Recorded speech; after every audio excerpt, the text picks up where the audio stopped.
Dans cette capsule, nous vous proposons une démarche d'enseignement pour enseigner le surplace.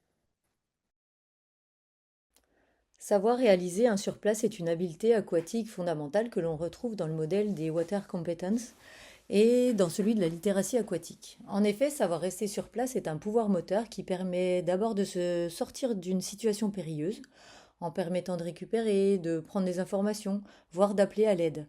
Mais c'est également une habileté qui permet de s'engager dans de nombreuses activités aquatiques. Par exemple, pour attendre une vague et puis ensuite l'éviter, en passant en dessous, recevoir une balle au water polo, etc. Cette habileté est fondamentale et dans certains pays, elle est même considérée comme le premier objectif à atteindre. Nous vous proposons ici des principes et des étapes pour enseigner le surplace et ses différentes formes. Lors de l'enseignement du surplace, quelques grands principes peuvent être identifiés. D'abord, il faut considérer qu'il existe deux grands types de surplace. Le surplace passif, qui nécessite de s'abandonner aux propriétés de flottabilité du corps sur le dos, et le surplace actif à la verticale, qui nécessite des actions de sustentation des bras et des jambes. Il est nécessaire de débuter par le surplace passif, qui deviendra une fondation pour le surplace actif. Ces deux types de surplace sont à associer à des intentions. Enfin, les surplaces acquis doivent se combiner avec d'autres actions fondamentales.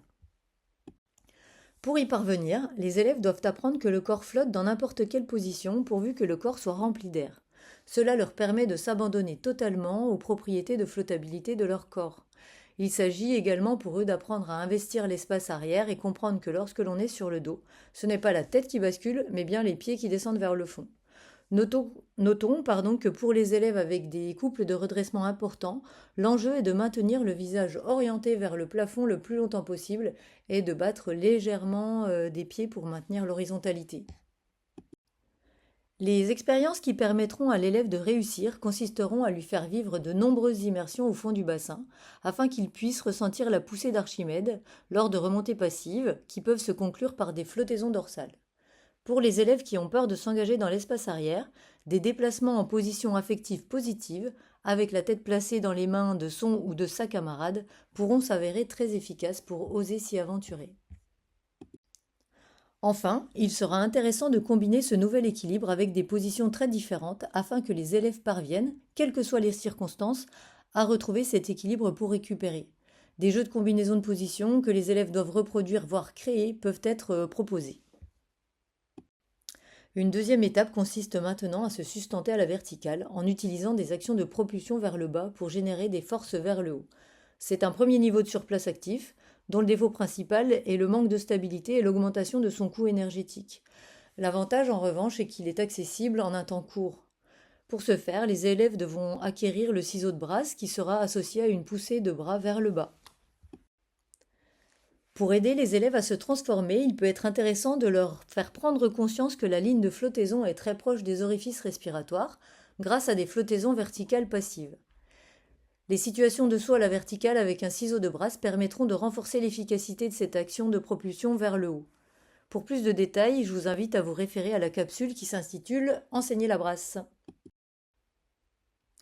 Il s'agira également de combiner le ciseau de brasse à des actions de poussée des bras vers le bas pour accéder rapidement à un surplace actif basé sur le principe d'action-réaction.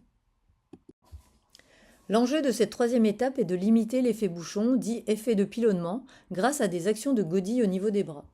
Il s'agit de réaliser des godilles avec les bras pour créer des forces de portance. L'élève aura alors pour consigne de réaliser des 8 avec ses mains, en alternant pouce en haut, pouce en bas, avec les mains toniques.